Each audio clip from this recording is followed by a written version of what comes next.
This is the Realty Classroom podcast, episode number 15.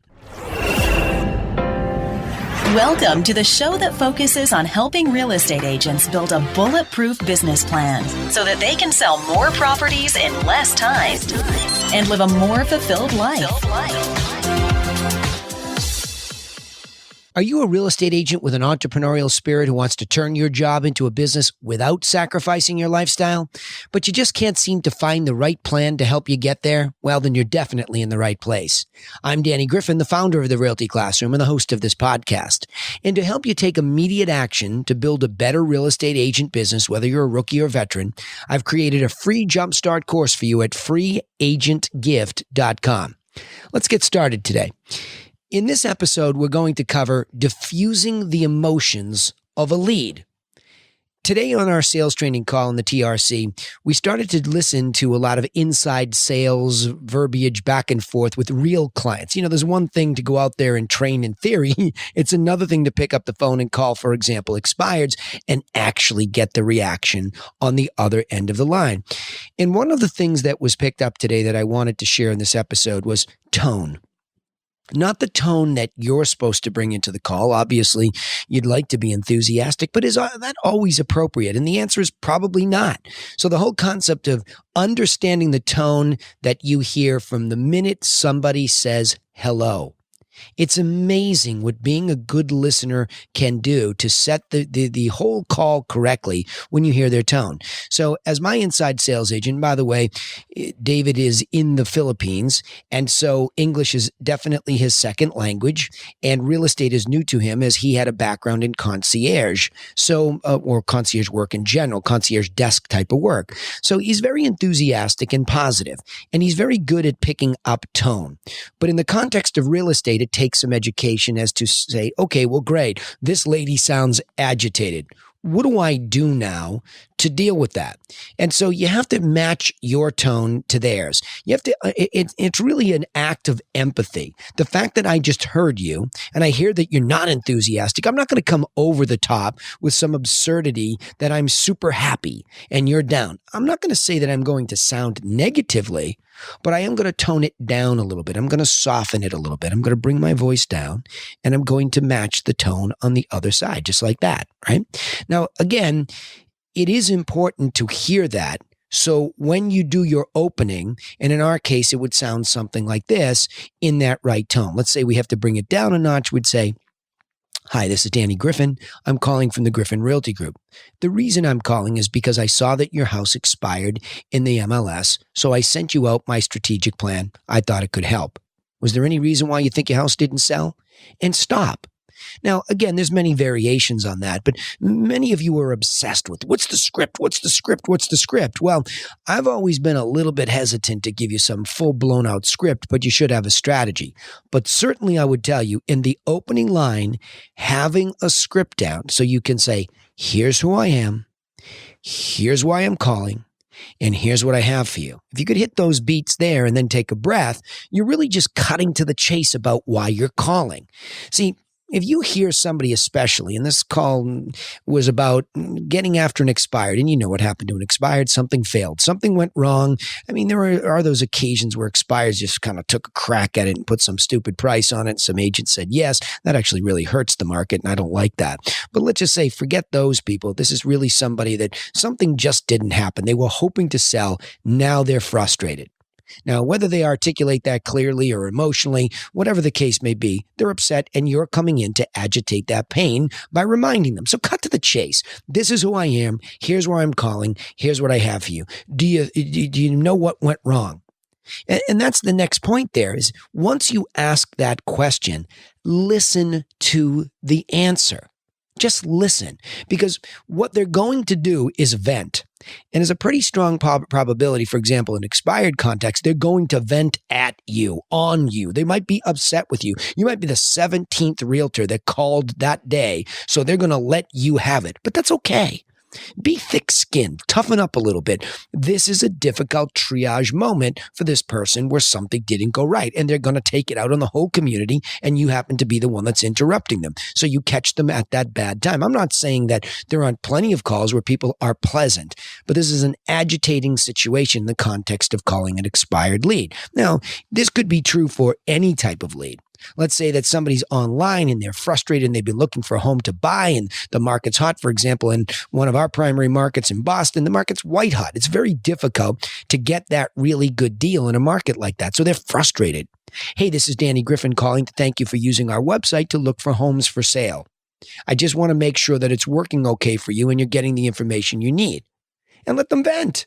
Right. Yeah. Well, who are you again? And why are you calling me? And what's going on? Just let them get that off of their chest, because here's the real point in this podcast today. I think when the dog bites, that's when most of us run away and we lean back. Think about this. Think about the imagery of a wild dog that bites onto your arm. What is the natural instinct? It's to pull away. But when you pull away from that lead that bites or that dog that bites, you get more pain, right? But what happens when the dog bites or the lead bites when you lean in a little bit? I'm not saying you're obnoxious. I'm saying you just lean in confidently a little bit more. Well, wait a minute. Are you saying that everybody has the same strategy when it comes to marketing? You just told me that you think the realtor before me didn't market the property the right way. Well, guess what? In my 7-point plan, we actually don't even talk about marketing until we arrive at it correctly. We have to talk about pricing it right. We have to talk about how you can move up the pricing it right ladder by reconditioning the low to no cost projects first, pricing out the big ones. And then and only then can we move your furniture around or bring in a professional to do so that we are ready to properly digitize you for marketing in the digital age. You see where we're going there? That's a confidence. But the reason why I'm able to articulate that quickly, even when doing a podcast, is because I have conditioned myself to default back to my strategy, my simple 7-point strategy. Now, if you're a rookie, you might be saying, well, yeah, Griffin, easy for you to say, or some veteran, easy for them to say, but I'm just brand new at this. I don't know that. Well, again, a simple strategy is always the best one to start with, so that when you're leaning in, you can say, look, I know that you are questioning my resume. I know that you think I haven't sold any houses because I've come out of another industry and I've decided to partner up with this firm. But I will tell you what I do have. I have a plan that's ready for the digital age. I can't speak to some other guy or gal's resume, but I can speak to my plan. And here's what it is. It's 7 points. You see what I'm saying? Listen to my tone in this podcast. I'm actually leaning in after the venting has happened. And again, that lean in is very different. You'll have people that are very harsh. Well, who are you? Why didn't you bring a buyer to my property when it was listed? Well, actually, that's not the way that it works. With over 2,000 properties in the MLS currently, I wouldn't have come to your property unless I was working with a buyer client that wanted to see that particular property at the particular price range. What I'm talking about is a strategy that makes a market for my listings. So when somebody lists with me, I bring them my strategic plan, and that's how we help them bring buyers from wherever they're going to come from, whether they're other co-brokes, which is the majority of the way the business works, or through our push marketing where we garner direct buyers. You see, again, there's an example of leaning in with a certain confidence. Because here's what the last point of this is. The reason for wanting to lean in is that you want a clear outcome for follow-up. You want to achieve this clear outcome. The reason for you picking up the phone and calling anybody to follow up with them, including somebody that's referred to you, that's not so easy. Don't be delusional that referrals are just so easy, because oftentimes the person being referred doesn't know you at all. And they're just coming through their friend's referral. Now, sometimes they can be really strong professional referrals, and somebody says you have to absolutely use this person, but you still have to express why you're professional enough to win that referred business. So regardless of the source, achieving a clear outcome for follow-up is critical. And you do that by being confident in the strategies that you're offering to that potential buyer or seller client. Very, very important to understand that. And here's why. Ultimately, the reason for calling any lead no matter how it comes to you, is because to be consistent and predictable in the real estate agent business, you have to learn how to do business with people that you don't know. You just don't know enough people who are ready to go in your small family circle or whatever it might be. Referrals are people you also don't know. So the whole reason for this is, who are you going to follow up with once they're referred or you buy the lead, whatever the source? How are you going to follow up and know what's appropriate for follow-up without achieving a clear outcome for that? You all want appointments. I get it. I want to pick up the phone and I want the best lead to get the appointment tonight. I get it.